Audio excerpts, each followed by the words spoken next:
اور آگے بڑھتے ہیں، سماج کی اصلاح کرنا ہے تو معاملات کو درست کر لو میرے بھائی، لین دین کو درست کر لو۔ مسلمان کی سوچ یہ نہیں ہونی چاہیے کہ پیسہ آئے جہاں سے آئے جیسے آئے، مسلمان کی سوچ یہ ہونی چاہیے حلال طریقے سے، حلال طریقے سے جتنا آئے۔ پیسہ کمانے کی کوئی لمٹ نہیں، دولت مند ہونے کی کوئی لمٹ نہیں، خوب پیسہ کماؤ مگر حلال طریقے سے۔ جوا کھیل کے نہیں، آج کل جوئے کا بڑا دور چل رہا ہے، آئی پی ایل کا میچ چل رہا ہے، ہمارا نوجوان، میں نے ٹرین میں دیکھا ایک نوجوان کو لائیو میچ دیکھ رہا ہے، موبائل کے اوپر لائیو میچ دیکھ رہا ہے، اور کوئی ایپ آتا ہے، اس ایپ میں باقاعدہ سٹا لگایا، اس اوور میں اگر 6 رن بنے گا تو 100 روپیہ مجھے مل جائے، 6 رن نہیں بن پایا تو 100 روپیہ مجھے دینا پڑے گا۔ جوا کھیل رہا ہے، کتنے نوجوان رغبت ہے اس جوئے کے لیے۔ میرے بھائی، اللہ نے جوئے کو شراب کے ساتھ ذکر کیا ہے، جوئے کو اللہ تعالیٰ نے شراب کے ساتھ ذکر کیا ہے، جیسے شراب کا نشہ جلدی اترتا نہیں ہے، جوئے کا نشہ بھی جلدی اترتا ہے۔ اور جوا جو انسان کھیلتا ہے نا، جب وہ ایک بار ہار جاتا ہے تو اپنی ہار کو جیت میں بدلنے کے لیے اور کھیلتا ہے، یا جیت جاتا ہے تو اور بڑی رقم لگاتا ہے کہ اور بڑی رقم جیتے۔ ارے جوا کھیلنے والا اپنی ماں کو ہار جاتا ہے، اپنی بیوی کو ہار جاتا ہے، اپنے بچوں کو ہار جاتا ہے، اپنے گھر کے سامان تک بیچ دیتا ہے۔ اس لیے جوئے سے اپنے آپ کو دور کرو میرے بھائی۔ آج کتنے مسلمان ہیں سود اور بیاج میں درپتر، 5 ٹائم کے نمازی ہیں، تہجد پڑھتے ہیں، اور بینک سے ملنے والا بیاج کھا رہے ہیں، سود کھا رہے ہیں، سود کے اوپر لوگوں کو قرضہ دے رہے ہیں یا سود کے اوپر قرضہ لے رہے ہیں۔ آپ کو معلوم ہے یہ سود کتنا بڑا گناہ ہے؟ جہاں تک میں جانتا ہوں قرآن کریم نے شرک کے بعد جتنے خطرناک انداز میں اللہ تعالیٰ نے سود کا ذکر کیا ہے، کسی اور گناہ کا ذکر نہیں کیا ہے۔ اللہ نے فرمایا فَإِن لَمْ تَفْعَلُوا فَأَذَنُوا بِحَرْبٍ مِّنَ اللَّهِ وَرَسُولِهِ، اے ایمان والو اگر تم سود اور بیاج کا لین دین بند نہیں کرتے ہو تو اللہ سے جنگ کرنے کے لیے تیار ہو جاؤ، اس کے رسول سے جنگ کرنے کے لیے تیار ہو جاؤ۔ کون ہے وہ جو اللہ سے جنگ کرے؟ کون ہے جو رسول سے جنگ کرے؟ سود خور، بیاج خور اللہ سے لڑائی کرتا ہے، رسول سے لڑائی کرتا ہے۔ اللہ کے نبی نے صحیح حدیث میں فرمایا کہ سود اتنا بڑا گناہ ہے، اس کے گناہ کے اتنے درجات ہیں، اس میں ہلکا درجہ یہ ہے کہ انسان اپنی سگی ماں کے ساتھ صدقہ کرے۔ میرے بھائی، مسلمان کو صرف پیسہ کمانے کی ہوس نہیں ہونی چاہیے، مسلمان کو حلال طریقے سے پیسہ کمانے کی طلب ہونی چاہیے۔ اللہ کا کرم ہے، اللہ نے حرام کو لمیٹڈ بنایا ہے، اللہ نے حرام کی لسٹ بتائی، حلال کی لسٹ نہیں بتائی۔ حلال کاروبار کوئی بھی کرو، انسان کسی کے آگے ہاتھ نہ پھیلائے، حلال طریقے سے پیسہ کمائے۔ حضرت داؤد علیہ السلام اپنے ہاتھ سے کام کرتے تھے، اللہ کے نبی نے بکریاں چرائی ہیں، سارے نبیوں نے بکری چرائی ہے، اپنے ہاتھ کی محنت مزدوری کی کمائی سے بہترین کوئی کمائی جو انسان اپنے ہاتھ کی محنت مزدوری کی کمائی کھا رہا ہے اس سے بہترین کمائی ایک حلال طریقے سے کاروبار، اس سے بہترین کمائی کوئی نہیں ہے۔ اللہ کے نبی نے فرمایا سب سے بہترین کمائی کل بیع مبرور، حلال طریقے سے نیکی کی بنیاد پر جو تجارت ہے وہ تجارت ہے۔ لیکن آج آپ دیکھ رہے ہیں مسلمان آج جوا کھیلنے میں مسلمان آگے ہیں، سود اور بیاج میں مسلمان آگے ہیں، بہنوں کی وراثت کھانے میں مسلمان آگے ہیں۔ رمضان کا مہینہ آتا ہے، مولوی صاحب حلق کے نیچے وضو کرنے کے ٹائم کلی کرنے وقت حلق میں اگر پانی کا کوئی قطرہ چلا جائے وضو باقی رہے گا کہ نہیں رہے گا؟ مسئلہ پوچھ رہا ہے بیچارہ، کون پوچھ رہا ہے؟ جو اپنی بہن کا حق مار کے بیٹھا ہے، جو جائیداد میں اپنی بیٹیوں کا حق مار کے بیٹھا ہے۔ اور بعض بے شرم یہ کہتے ہیں جب ہمیں نہیں ملا تو ہم کر دیں گے۔ شریعت کا یہ اصول نہیں ہے، اگر آپ کو نہیں ملا تو اس میں آپ کی بیٹی کی غلطی نہیں ہے، آپ کی بہن کی غلطی نہیں ہے۔ آپ کی بہن کا جو حق ہے، آپ کی بیٹی کا جو حق ہے وہ دیے بغیر آپ بچ نہیں سکتے۔ آپ یہاں نہیں دیں گے، قیامت کے دن دینا پڑے گا، اپنی نیکیوں کے ذریعے دینا پڑے گا اور اپنی بہن کے گناہوں کو اپنے اوپر لادنا۔ اللہ کے نبی فرماتے ہیں لَتُؤَدُّنَّ الْحُقُوقَ إِلَىٰ أَهْلِهَا، تم ضرور لوگوں کا حق دے دیا کرو ورنہ تمہیں قیامت کے دن دینا پڑے گا۔ حَتَّى يُعْتَادَ لِلشَّاةِ الْجَلْحَاءِ مِنَ الشَّاةِ الْقَرْنَاءِ، یہاں تک کہ قیامت کے دن ایک سینگ والی بکری سے بھی قصاص لیا جائے گا اگر اس نے بغیر سینگ والی بکری پر کوئی ظلم و زیادتی کی ہو۔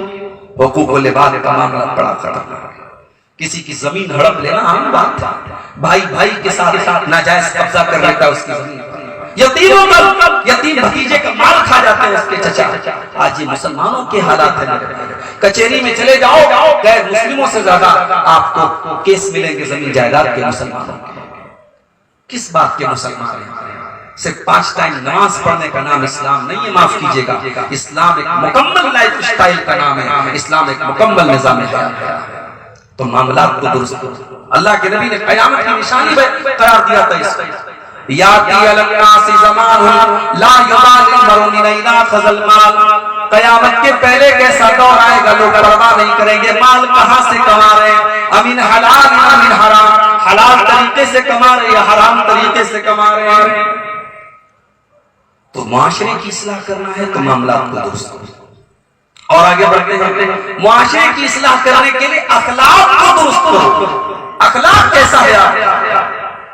آج ملک کے حالات آپ دیکھ رہے ہیں، ایک اسٹیٹ میں کسی پارٹی کی جیت ہوتی ہے مسلمانوں کو نشانہ بنایا جانے لگا ہے۔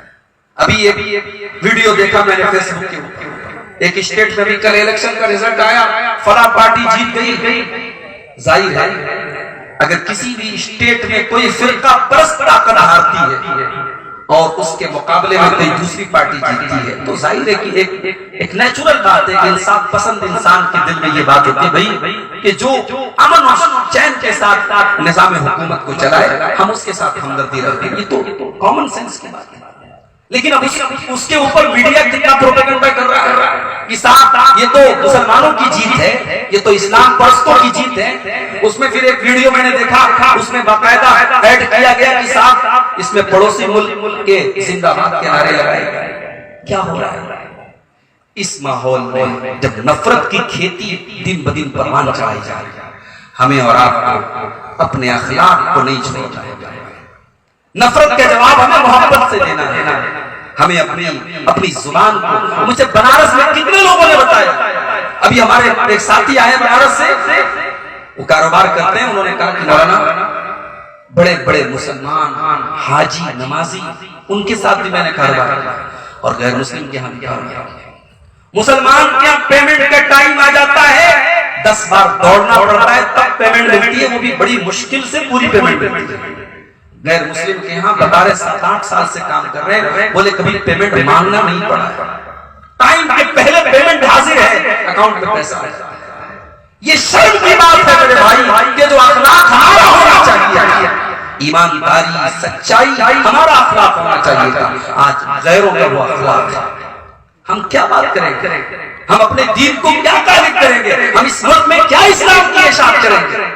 اپنی زبان کو صحیح کرو، اپنے اخلاق کو صحیح کرو۔ ہمارے نوجوانوں کو دیکھو، منہ میں گٹکھا ہے، بندروں کے جیسے بال ہیں، چال ان کی دیکھ لو، کانوں میں ان کے بال ہیں، کسی فلمی ہیرو کی نقل ہو رہی ہے، کوئی الگ الگ پوز لے کر کے ٹک ٹاک پہ ویڈیو بنا رہا ہے، انسٹاگرام پہ ویڈیو بنا رہا ہے، یہی چل رہا ہے۔ اخلاق نبی والی، نبی سے محبت کا لمبا چوڑا دعویٰ ہے، نبی کے نام پہ جان دے گے۔ ارے تو جان کیا دے گا؟ تو تو نبی کے نام محبت کے نام پہ داڑھی نہیں رکھ سکتا، تو تو نبی کی محبت کے نام پہ جہیز نہیں چھوڑ سکتا، تو تو نبی کی محبت کے نام پہ بارات نہیں چھوڑ سکتا، تو جان کیا دے گا؟ جان دینا اتنا آسان کام۔ چلے گئے وہ جان دینے والے جنہوں نے نبی کی محبت پہ جان دی۔ حضرت خبیب رضی اللہ تعالیٰ عنہ کو دیکھو، سولی پہ چڑھایا جانے والا ہے اور آفر کیا جاتا ہے کہ اے خبیب بس اتنا کہہ دے کہ آج تیری جگہ محمد ہوتے ہم تجھے چھوڑ۔ حضرت خبیب جواب دیتے ہیں کہ او لوگوں میں تو یہ بھی گوارا نہیں کروں گا میری جان بچ جائے اور میرے نبی کے پاؤں میں کانٹا بھی چبھایا جائے، تم میری جگہ سولی پہ چڑھنے کی بات کر دو، میں تو یہ بھی گوارا نہیں کرتا کہ میری جان بچ جائے اور میرے نبی کے پاؤں میں کانٹا بھی چبھایا جائے۔ یہ نبی کے ساتھ آتے، یہ نبی کے سچے چاہنے والے تھے، یہ نبی سے سچی محبت کرنے والے تھے، ان کا اخلاق نبی کے جیسا تھا، ان کا کردار نبی کے جیسا تھا، ان کی دشمنوں کے دل پر دھاک تھی، دبدبا تھا۔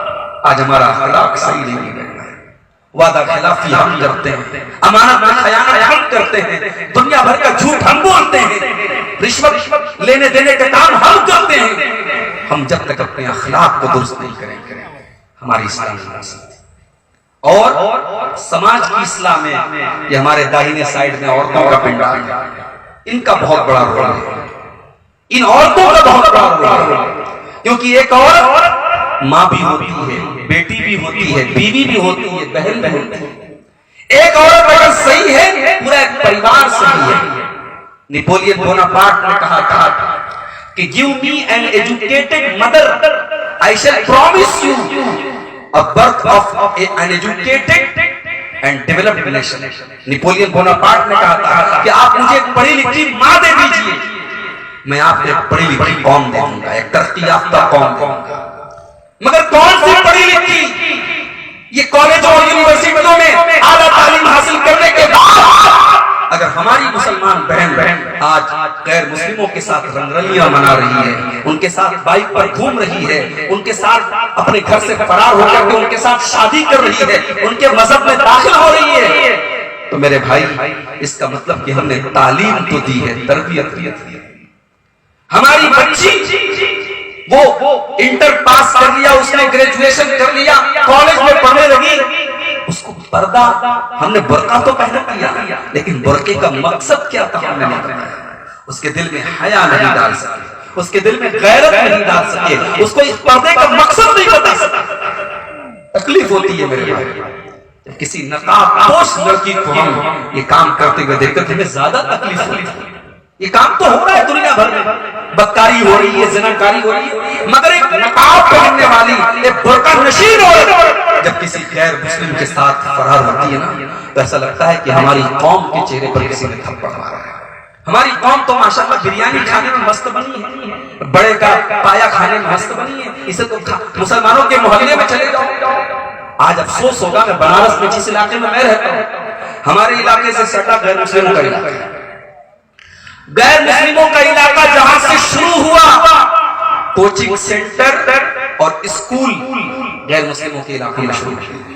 مسلمان لڑکی نقاب پہن کر کے گھر سے نکلتی ہے کوچنگ کرنے کے لیے، کہاں جاتی ہے؟ غیر مسلموں کے علاقے میں۔ اور وہاں کوچنگ کرنے والوں میں اگر 10 لوگ ہیں، 10 میں 5 لڑکیاں ہیں اور 5 لڑکے ہیں، تو لڑکیوں میں 5 لڑکیوں میں ہو سکتا ہے کہ آپ کو 3 مسلمان لڑکیاں مل جائیں، مگر لڑکوں میں 5 آپ کو غیر مسلم ملیں گے، مسلمان نہیں ملیں گے۔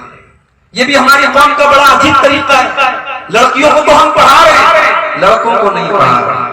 بیٹی پڑھاؤ بیٹی بچاؤ ہمارے وزیر اعظم صاحب کا نعرہ ہے، میں اس نعرے میں ایک نعرہ اور جوڑ دیتا ہوں، بیٹی پڑھاؤ بیٹی بچاؤ اور بیٹے کو بھی پڑھاؤ، اس لیے کہ اگر آپ نے بیٹے کو نہیں پڑھایا، آپ کی سماج میں جو ڈیفرنس ہوگا لڑکی اور لڑکیوں کا، لڑکیاں پڑھی لکھی ہوں گی، لڑکے جاہل ہوں گے، تو یہ بیلنس جو نہیں ہوگا، یہ جو عدم توازن ہوگا، اس سے بڑی بربادی ہوگی میرے بھائی۔ آج ہماری قوم کی لڑکیاں جب اعلیٰ تعلیم حاصل کرتی ہیں، انہیں اپنی قوم کے اندر ایجوکیٹڈ اور پڑھے لکھے لڑکے نہیں ملتے ہیں، تو کالج میں ہر وہ لڑکا جو پڑھا لکھا ہوتا ہے ان کے حسن کی چند تعریف کر دیتا ہے، ان کے بالوں کی تعریف کر دیتا ہے، ان کی باتوں کی تعریف کر دیتا ہے، بس وہ لٹو ہو جاتی ہے۔ اس لیے اپنے بچوں کو بھی پڑھانا بہت ضروری ہے۔ صرف لڑکیوں کی تعلیم پر آپ محنت مت کیجیے، لڑکوں کی تعلیم پر بھی آپ محنت کیجیے۔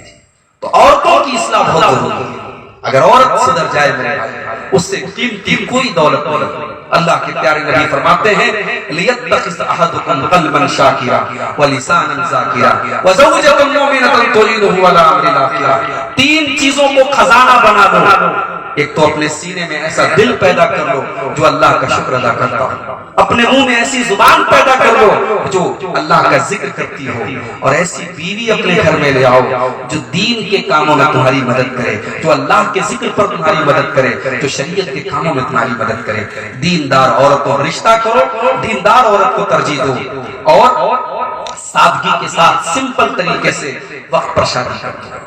لڑکے لڑکیوں کی شادی ٹائم پر نہ کرنا یہ بھی بہت ساری مصیبتوں کی جڑ ہے۔ سماج میں بدکاری اور بے حیائی کے پھیلنے کی بہت بڑی وجہ شادیوں میں تاخیر کرنا ہے۔